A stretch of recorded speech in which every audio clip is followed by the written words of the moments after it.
Agajing lakai Women Premier League hapreng ke Mumbai Indians Persha eka Gujarat Giant.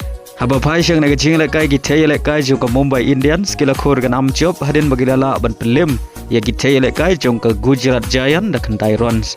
Baleng bagan nagajing job ke Mumbai Indians kadon kam ban job agajing lakai bakhadu jong ka kenang bakani orong sya ke final. Kat baga Gujarat Giant ka haban ya khun ha ke playoff. Agajing lakai Indian Super League hapreng ke Mohammedan Persha eka Punjab FC. Hagan agajing lakai baro arteri Kynhun kia khai damar argol hadu bukot kajing lakai. Baleng bagan agajing lakai baro arteri Kynhun ki yokhor marshipon. Hagan agajing lakai bakhadu jongki mentaga samoy. Agajing lakai Serie A preng ke Lazio Persha eka Udinese. Haba pai syagan agajing lakai baro arteri Kynhun kia khai damar shigul hadu bukot kajing lakai.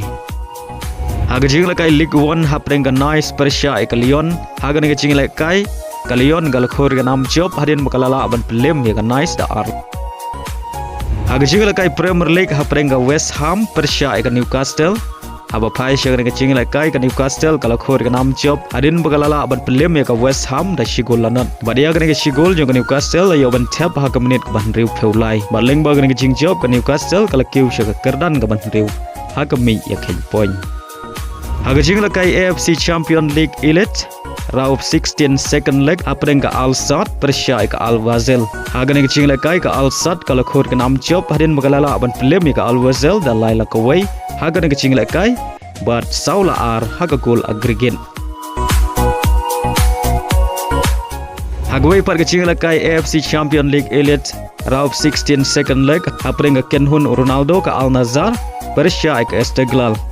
Haba pai syagan agajing lakai ke Al Nassr kalau khor ke nam job hadin magalala aban pelim ya ke Esteghlal dan laila not. Hagan agajing lakai bat kumjuru kalala aban pelim dan laila not haga gol aggregate. Badia gine ki lai gol jong ke Al Nassr li aban Thep ar gol leng bau duran haga minit ke bakhandai bat frap heusau bat shigol lai aban Thep leng bau Ronaldo haga minit ke ba ar pnyau. Bat leng bagan agajing job ke Al Nassr kalai aban Rung sya ke quarter final. Agajing lakai Liga MX hapreng ke Cruz Azul Persha eka Kynhun lakai u Sergio Ramos ke Monterrey. Hagan agajing lakai baro arteli Kynhun kia khai da mar shigol.